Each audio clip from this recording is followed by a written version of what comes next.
Vino Lion Media presents Business First. Hi, all, and welcome to the latest episode of Business First with Sonia Aline. I am your host, and today we are going to talk to the creator of a product and service that I think we all could benefit from, and I know that we will all be interested in hearing about. The product is called Answer Sure, and the creator and founder is Gogie Padilla. Gogie, welcome to the platform. Thank you very much, Sonia. It's great to be here. So Plato once wrote, "Our need will be the real creator." And a more familiar way of saying that is necessity is the mother of invention. And that is part of the inspiration for why you created Answer Sure, isn't it? Absolutely. 100%. So tell us a little bit about what happened with your mom, which was horrifying. I saw one of the interviews that you had done earlier that led to you creating Answer Sure. Tell us what happened with your mom. Absolutely. In 2019, my mom almost became a victim of a phone scam. The scammer took it a step further and they came to her front door in the guise of her bank's representative. They came to pick up, as they said, quote unquote, defective bank card. Luckily, a family member was visiting my mother at the time. It was a divine intervention, I think, and ushered the man away. My mother was confused and scared, very honestly. She said to me when she called me, I was working at the time, but Gogie, he was dressed like a bank manager. He had a suit, tie, and I said, yeah, he came playing the part. After that happened, my siblings and I were frightened, upset, angry, and we knew we needed to find something to be a better barrier to protect our mom. So we went on a hunt, and I did not find anything that protected her as much as I wanted, which was I didn't want her phone to ring unless the call was vetted and it was really for her. That was the birth of Answer Sure. Wow. And so these folks who eventually showed up at the door, they had a conversation with your mom, and had your mom given them the address, or, I mean, so many things are available online, or did they know the address based on the basic information that she had given them? Good question. My siblings and I have figured out that, yes, you can get an address online, but you can't get a person's bank online. Right. So conversations were happening, and we surmised they were happening over time. They were, lack of a better word, grooming my mom with calls over time and bits and pieces of information. I've come to learn this is one of the methodologies they use to get information from people. And so you then went on a search. So there was or is nothing to your knowledge that's available to help, because this is a problem with so many people. And to your point, they play the part. And so they sound encouraging, they sound nice, they sound helpful. I had a friend whose father had said to him, why would he lie? Like, why would he make this stuff up? And so the most vulnerable, as you mentioned in most of your documentation around Answer Sure, are really in need of protecting. And so tell us a little bit about what went into creating this service, and then we'll talk about what the service specifically offers. What went into it really was my definition on how I wanted to protect my mother, which was I didn't want her phone to ring unless the call was vetted. That was my starting point. I knew what I was looking for. That's what I went on the hunt for. Sonia, there are things out there. I'm not going to say they're not. They didn't meet my needs. and to the extreme I wanted to take it. Needless to say, what occurred really just made us all shake our heads and just, want to just surround her and protect her. So I was looking for something that would be like a gatekeeper. What went into it other than that was from the idea and what I was looking for is how do I make that happen?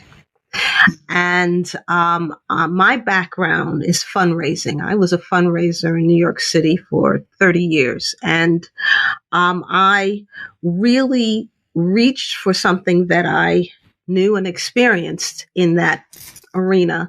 And that was dealing with executive assistants and sometimes numerous executive assistants for one human being.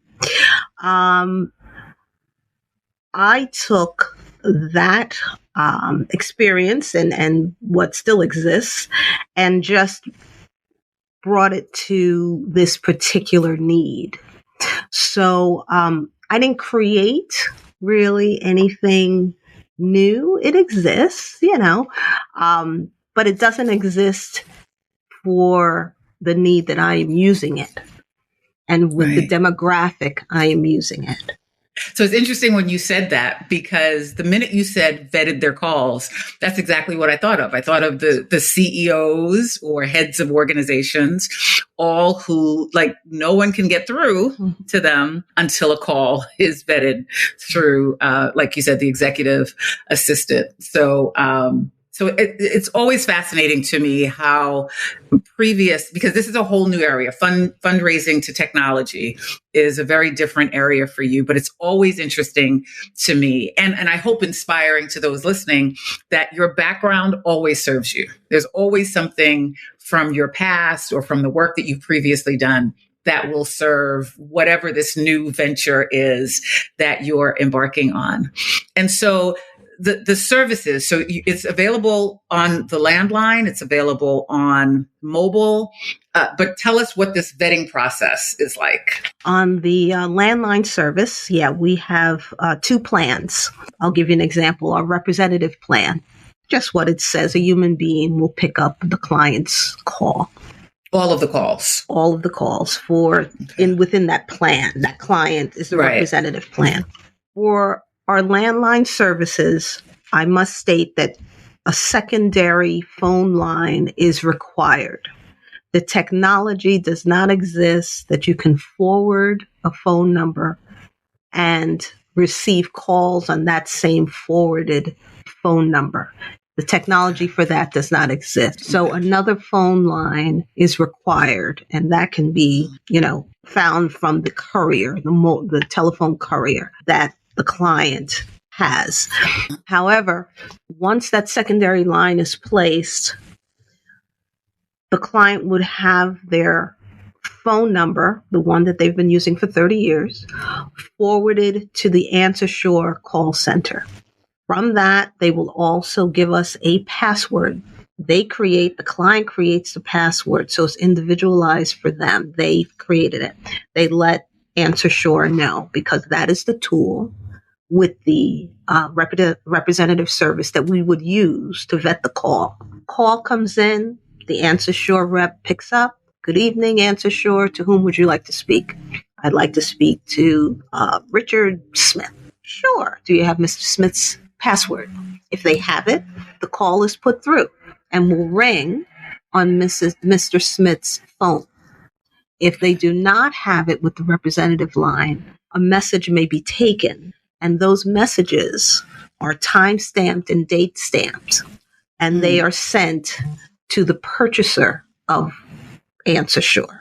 We feel, at least just my experience and what I've experienced moving forward, usually the purchaser of the service is not always the user of the service. Right. Someone purchased it for mother, father, aunt, uncle. Okay. So with the representative plan, all calls, those vetted that have been put through, and the ones that they did not have the password and could not be put through, all calls are time and date stamped, and they're sent to the purchaser.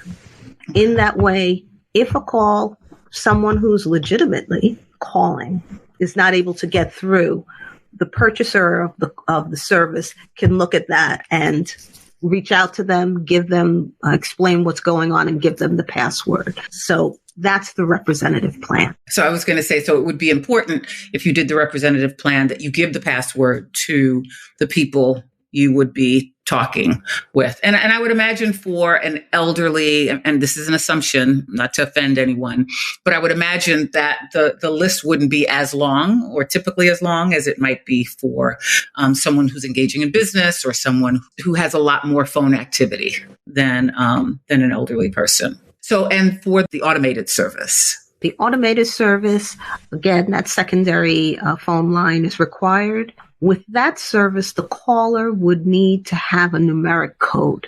They would call the phone number, again, that our client would have for 30 years or whatever, and they would get an automated message asking them to place the numeric code to reach that person. If they have that code, the call is released and put through to the client's phone. If they do not, though, the call is disconnected. The call will not go through. Obviously, the representative plan is a little more user-friendly, and that is the one that many people have been using. But I can tell you, we do have a client on the automated plan, and she said basically what you just stated. Her network is small, so she doesn't need to have the flexibility that comes with the representative service. She can give the numeric code, and her network of people have it. Okay, and so that's those are the plans for the landline service. Tell us a little bit about the mobile plan. So the landline, you just explained the automated and the representative service. Is the same available for mobile? No, the same is a little different. We have an app, and with the app, it works like many apps out there. It uses a list of known scam numbers, and those scam numbers will not ring our clients' cell phones. But that list is also dynamic. It's growing daily because scam numbers, period, are infinite. So there's many scam numbers out there. So it does work like many of the apps out there for this problem. However, we do have a couple of features that we find a little different and I think adds a little more usability.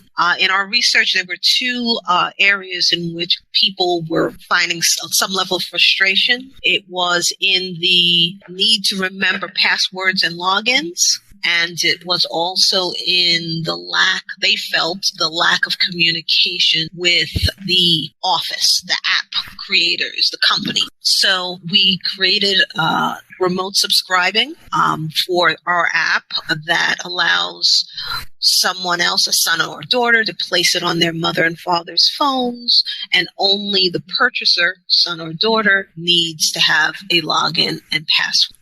That is also to say the mother and father will receive a code which they need to send to the purchaser of the app, which creates a trail of verification that they have agreed to have this app on their cell phone. Communication, as I said, was an issue that brought some frustration for app users, this kind of app in particular. And we created a survey communication system with our users. And in that way, we can ask questions, we can get their responses in real time, individually. We don't have to wait to, the whole group of users respond, and we can address as quickly. So those are two little features that we feel adds a little bit more usability to the app as well. So the incident with your mom happened in 2019, and it is now 2022. You are up and running with customers. You've gotten feedback.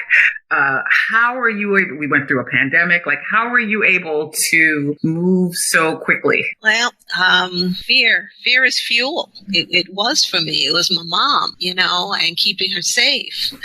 And, I say on my website, fear shouldn't be a reason we act, but it definitely was a reason that made me move as quickly as I did.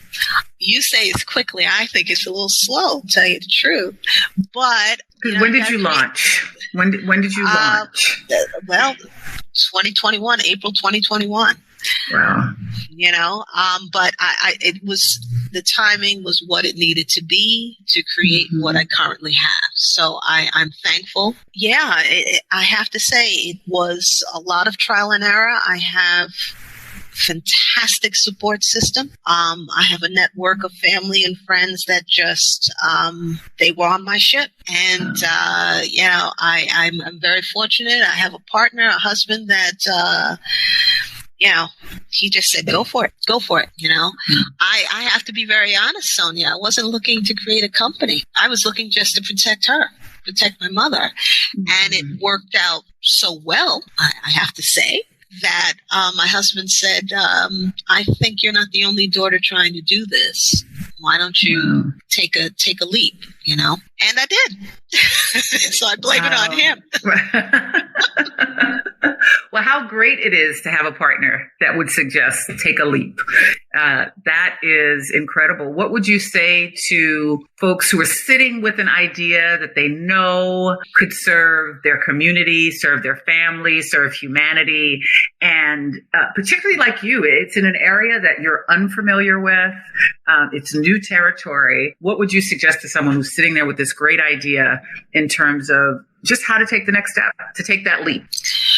First of all, just gather all the information and knowledge you can on the subject matter. I'm a true believer in knowledge is power, and knowing as much as you can about the area you're looking to embark in can only help you. That's number one. Number two, write everything down. Every idea, and be open to the evolution of an idea. Be open to, I believe ideas, it may sound kind of weird, but I believe they're living things and they should evolve, as such. So sometimes we get a little possessive with our ideas. Be open to the evolution of your idea, and speak with as many people as you can. Now, I say that if you say, well, you don't want to give away your idea, know the people you're speaking with. Don't go publicizing it on Facebook and YouTube to millions, half the world. But your friends, your family, people that you respect and you would like their opinion, those are the first steps I would suggest. Yeah, I agree with you. I think oftentimes people are afraid to share their thoughts and their ideas for fear of someone stealing them. But to your point, you should be sharing with people you trust. And then most people aren't as driven. You think somebody's going to run off with an idea that you may have. But these ideas take work. They take dedication. They take passion. They take all of those things. And they were all obviously present in the evolution of this idea that you put forth. How has been some of the feedback? Well, I'm very happy to say it's been positive. You have people that's, like I said, this is a little too stringent for me. That's fine. Everything is not for everyone. It's okay. But for the most part, I've gotten really terrific feedback. I mean, in terms of peace of mind, you've reduced the stress level for my mom and our family. Just peace of mind really gets me, because that's what I was looking for my family. So to hear other people say that, it was nice. How do you see, you mentioned the evolution of an idea. How do you see this evolving, or have you not thought that far? Well, we're national now throughout the United States. You can have them to shore anywhere. 5 years. What I see is that it will be international. It will be global. Scams are a global issue. Phone scams are a global issue. Yes, they are. and they're wreaking havoc all over the world. So that's where I would like to aim in a few years. Right. So again, you launched in 2021 and you're a national platform. Did your fundraising background help you with sales in terms of moving the idea and getting people to sign on to the platform? Oh, no.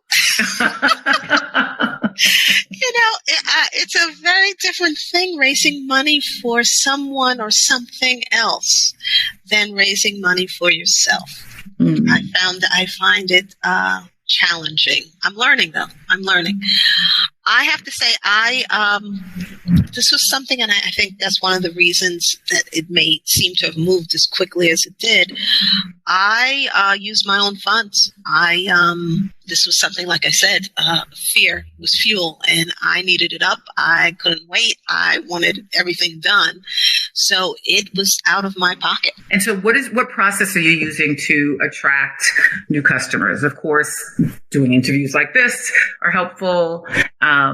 Do you have a strategic sales plan, or is it word of mouth? How have you been moving your services? Well, I have engaged the consultancy of Lisa Ascalese, who has been very, very helpful in creating a more coherent marketing plan. But I've also, social media, of course, we have to all be on there. So we're on all the social media sites. Okay. As Answer Sure? As Answer Sure. Okay. Yes.